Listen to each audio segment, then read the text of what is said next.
SSC CGL 2022 में मेरा tax assistant की पोस्ट पर सिलेक्शन हुआ है। तो आज की वीडियो में मैं आपके साथ इसका डॉक्यूमेंट वेरिफिकेशन और मेडिकल का जो भी प्रोसेस रहा है वो उसका एक्सपीरियंस आपके साथ शेयर करूँगी। तो जैसे ही हमारा फाइनल रिज़ल्ट आया था, उस फाइनल रिज़ल्ट में ही हमारी पोस्ट और हमारा डिपार्टमेंट जो है क्लियर कर दिया गया था। तो मुझे टैक्स असिस्टेंट की पोस्ट मिली थी और मुझे सीबीडीटी डिपार्टमेंट मिला था।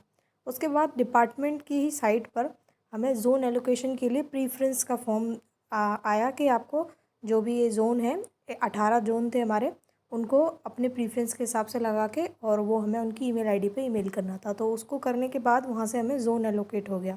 ज़ोन एलोकेट होने के बाद वहाँ से हमें ईमेल के थ्रू इन्फॉर्म किया गया, हमें 2 पीडीएफ्स भेजी गई। तो पहला तो हमारा ऑफ़र लेटर था कि अगर आप इस पोस्ट पर जॉब करने के लिए इंटरेस्टेड हैं तो इस डेट को, और यहाँ पर एक एड्रेस दिया हुआ था वहाँ की जो वेरिफिकेशन यूनिट थी उसका, कि यहाँ पर इतनी तारीख को आप रिपोर्ट कीजिए। उसके साथ ये कुछ अटेस्टेशन फॉर्म्स थे। तो देखिए, स्टार्टिंग के 5 पेजेस थे जिनकी 3 कॉपी हमें भर के ले जानी थी। तो जैसे बेसिक डिटेल्स थी, सबसे पहले ऊपर अपना फ़ोटो लगाना था, यहाँ पर आपका नेम था, देन आपका प्रेजेंट एड्रेस और आपका होम एड्रेस वो दोनों लिखते थे। उसके बाद था आप अगर कंट्री से बाहर कहीं रहे हो तो उसके बारे में बताना था। उसके बाद था आपका कि 5 साल के दौरान आप कहाँ पर रहे हो उसकी डिटेल्स लिखनी थी। अगर देश से बाहर रहे हो तो उसके बारे में भी बताना था। यहाँ पर आपकी फैमिली से रिलेटेड इन्फॉर्मेशंस थी, आपके फादर मदर, अगर आप मैरिड हैं तो वाइफ या हस्बैंड, आपके भाई बहन, इनकी थोड़ी सी बेसिक डिटेल्स देनी थी साथ में। अब इसके बाद आपका था ये मतलब अगर आप मैरिड हैं तो आपके बेटा या बेटी, उससे रिलेटेड इन्फॉर्मेशन देनी थी। देन नेशनलिटी थी, डेट ऑफ बर्थ, आपकी प्रेजेंट एज, आपकी प्लेस ऑफ बर्थ, आपका रिलीजन, एंड अगर आप SC ST से यानी आपका रिजर्वेशन का हुआ तो वो बताना था। उसके बाद आपको यहाँ पे अपनी एजुकेशन क्वालिफिकेशन यानी आपकी 10th 12th और इसमें ग्रेजुएशन चाहिए थी तो आपकी ग्रेजुएशन। उसके बाद अगर आपने कोई जॉब की है प्राइवेट या गवर्नमेंट या किसी भी तरीके की कोई जॉब की है तो उसकी डिटेल्स देनी थी। उसके बाद आपका पुलिस से रिलेटेड कोई भी, या कभी आप अरेस्ट हुए या आपका कोई पुलिस केस हुआ हो तो उसके बारे में बताना था। देन आपको अपनी लोकेलिटी यानी जहाँ आप रह रहे हैं उसके 2 रिस्पॉन्सिबल सिटीजन्स के नाम और उनके एड्रेस देने थे, और आपका सिग्नेचर, और ये अटेस्टेशन फॉर्म थे यहाँ पर 5, इनकी जो है आपको 3 कॉपी हमें लेके जानी थी वहाँ पे। उसके बाद ये एनेक्सर था जिसमें हमें ऊपर एक गजेटेड ऑफिसर से साइन कराने थे। उसके बाद वो गजेटेड ऑफिसर जिस भी डिपार्टमेंट था उसके मतलब जिस भी डिपार्टमेंट में है वो, उनकी सुपीरियर अथॉरिटी के यहाँ पर नीचे साइन कराने थे, जो सर्टिफिकेट फ्रॉम सुपीरियर अथॉरिटी है। और उसके बाद इन दोनों को हमें अटेस्ट कराना था या तो डिस्ट्रिक्ट मजिस्ट्रेट से या सब डिस्ट्रिक्ट मजिस्ट्रेट से।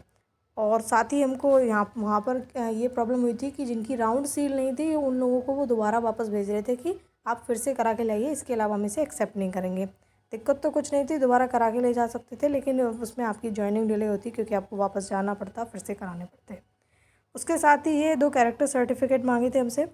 इनको भी हमें 2 गजेटेड ऑफिसर से अलग अलग से सिग्नेचर कराने थे, उनका नाम वाली सील और साथ में उनके डेजिग्नेशन वाली सील, यानी उसमें नाम हो और उनकी सील हो, साथ में ऊपर साइन करवाने थे।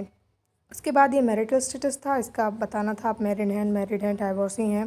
और लास्ट में था ये एक आइडेंटिटी सर्टिफिकेट। इसे हम 6 ऑप्शंस दे रखे थे, यानी इनमें से किसी से भी हम इसे इशू करा सकते हैं। ये तो थे फॉर्म्स, इनको भर के ले जाना था। और साथ ही हमारी जो एजुकेशन क्वालिफिकेशंस थी, यानी हमें 10th 12th और ग्रेजुएशन तीनों की ओरिजिनल दी जानी थी क्योंकि वो वेरीफाई करते हैं, और उसके साथ ही हमें एक एक कॉपी जमा करनी थी और एक हमारी कोई आईडी। इसके बाद जब हमारा डॉक्यूमेंट वेरिफिकेशन का प्रोसेस जो था यही वो कंप्लीट होने के बाद वहाँ से उन्होंने हमें एक मेडिकल का परफॉर्मा दे दिया। उस मेडिकल के परफॉर्मे को लेकर वहाँ पर जो हमें बताया गया था कि आपको इस डिस्ट्रिक्ट हॉस्पिटल में जाना है, वहाँ पे जाके हमने उसको जमा किया, दिखाया उन्हें, तो उन्होंने हमें डेट दे दी कि आप इस तारीख को आ जाइएगा, आपका मेडिकल हो जाएगा। मेडिकल प्रोसेस जो था वो भी इतना वो नहीं था, आसान से ही था। सबसे पहले सुबह जाके थोड़ा जल्दी जाना पड़ेगा क्योंकि वहाँ पर लास्ट में वो CMO सर के जो साइन होते हैं ना, वो CMO सर अगर जल्दी उठ जाएंगे तो फिर वो दिक्कत होगी।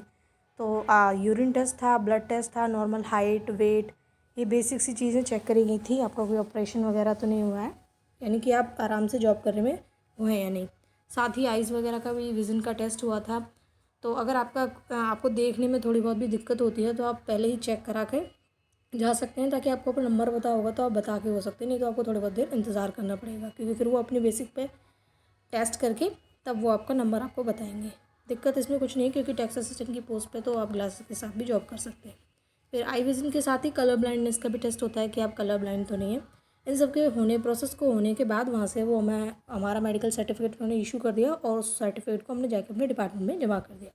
तो ये पूरा जो था ये डॉक्यूमेंट वेरिफिकेशन और मेडिकल का फुल प्रोसेस था। इसके बाद हमें यहाँ बस ज्वाइनिंग के लिए हमारा ज्वाइनिंग लेटर आना बाकी रह गया। जैसे ही मेरा ज्वाइनिंग लेटर आएगा मैं आपको उसकी भी वीडियो शेयर करूँगी, और इससे रिलेटेड अगर कोई भी आपकी क्वेरीज़ हो तो आप मुझे कमेंट बॉक्स में पूछ सकते हैं।